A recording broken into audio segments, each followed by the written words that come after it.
spirit.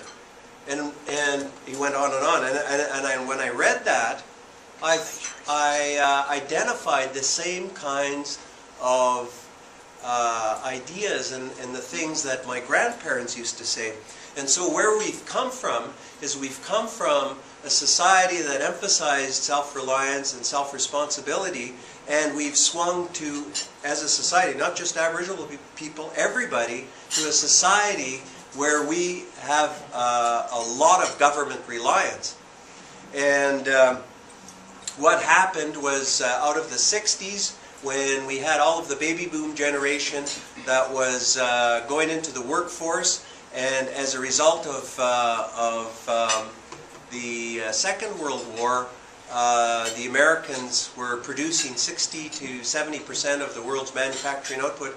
We essentially tagged along with the U.S., and they owned the world economy, literally.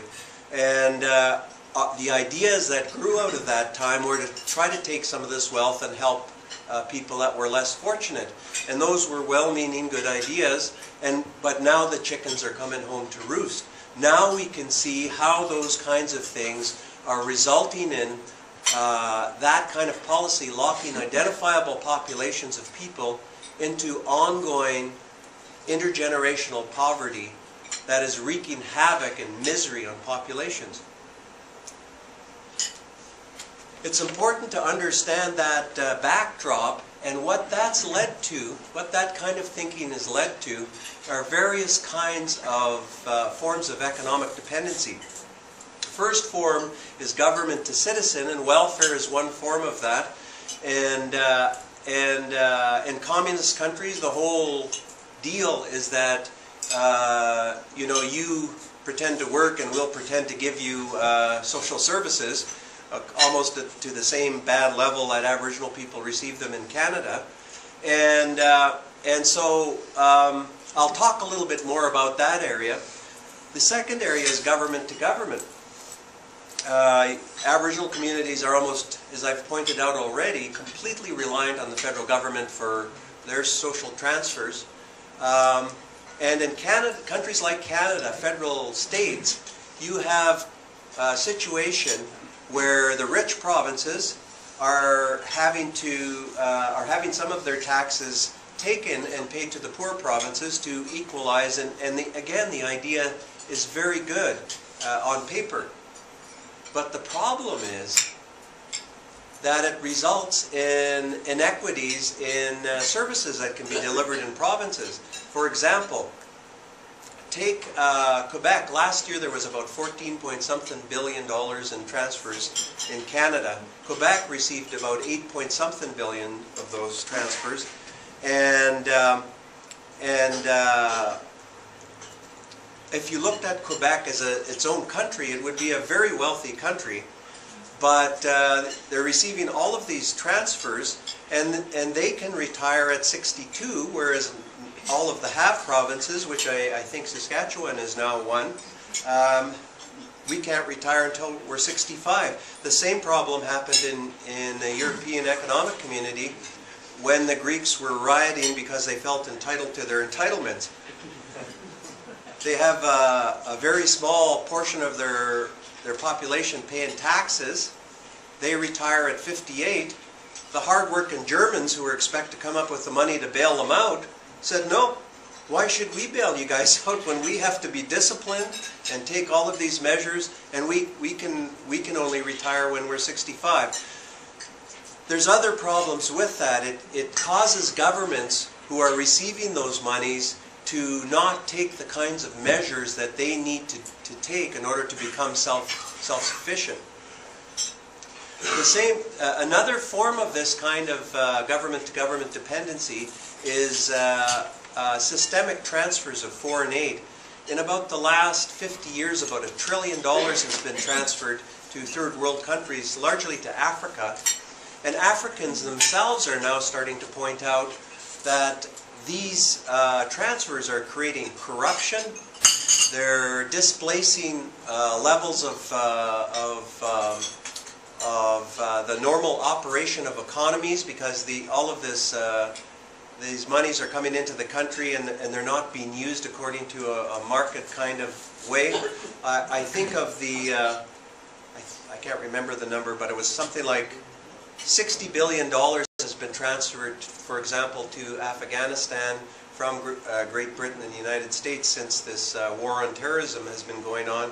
And they've documented that at least 32 billion, I think it was, has been flown out of the airport at Kabul and flown to somebody's bank account.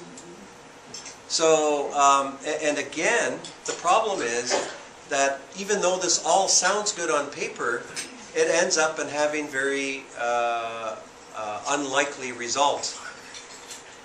Another form of economic dependency which I was surprised to uncover was what's called affluenza. Since about the mid-1990s, our society, Western societies, have had, the middle class have had access to wealth or access to easy credit. And what we've decided, a lot of us have decided we're going to do, because we felt we were deprived of all kinds of things, is we're going to give our children material things which we didn't have. And so we're doing this on a very en masse kind of basis, and it's creating such a problem that psychologists call this affluenza. And it creates the same dependency mindset in a middle-class kid as welfare does. You have these kids growing up with this huge sense of entitlement, with the inability to be self-sufficient. And the psychological profile that they end up with is very similar to anybody that's on welfare. You have people who have a variety of things that I'll talk about. And for individuals, I think it's all important for us to bear in mind one of the things that William James said, one of the greatest discoveries of his generation is you can change your life by changing your attitude. I have a whole section on a book on this. The other thing that's really important is a lot of people view the world as if it's static. That, you know, if you do the same thing today that you did yesterday, somehow you're going to be successful, even though it never led to any success. You have to keep in mind, I think, this comment by Charles Darwin, it's not the strongest or the most intelligent, it's the most adaptable. We have to have the mindset of adaptability. And so what I'm talking about here is creating what I call the empowerment mindset. There's a Quebecois songwriter, his name is Félix Leclerc, and he wrote a line in his song, and the line is, the best way to kill a man is to pay him for doing nothing. Actually, these fine people from CBC are doing a documentary on Aboriginal people, Aboriginal men in Saskatchewan, and why is that the case is kind of the purpose of their documentary. When I first heard that, it made common sense to me, but I didn't really know why. It made common sense to me because I observed it throughout my life, not just in Aboriginal population, in every population. And I realized that this was related to something that my grandmother used to say to me when I was a kid. When my parents were out fishing, I would have to stay with my grandmother in the summertime, and I'd be moping around the house, and she would kick me outside, and she'd say, if you want to feel better about yourself, go out and do something useful.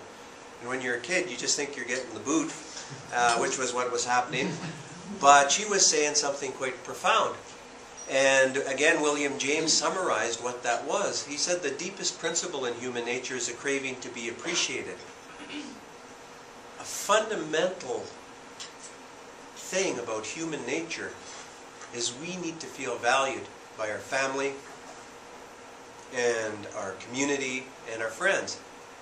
And when you give somebody a welfare check, what you're doing is you're giving them their material sustenance to survive, but it bypasses the psychological payoff that we all need when we work for what we get, and that's the ability to validate our sense of self-worth.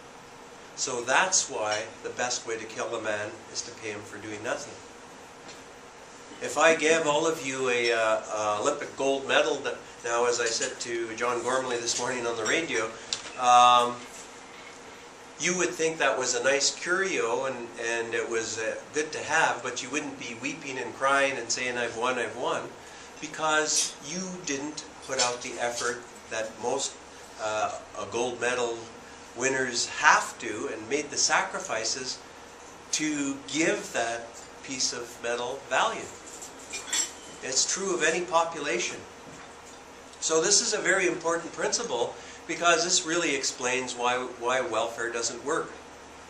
And so what I've done for the first time in this book is I've tried to put together a thread of all of the principles that impact everybody on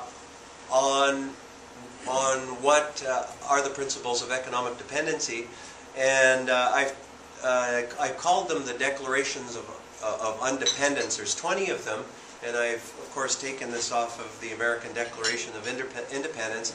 And undependence is a verb I invented, and it means going from being economically dependent to being independent. First thing is, we all tend to think that because we're from different cultures, we speak different languages, we live in different parts of the world, we're different. We've basically forgotten that it was only 300,000 or 400,000 years ago we went from being fairly primitive kind of monkey, Homo erectus, to Homo sapiens, which is an eye blink in evolutionary terms. And when you scratch the surface on people, human nature is very similar.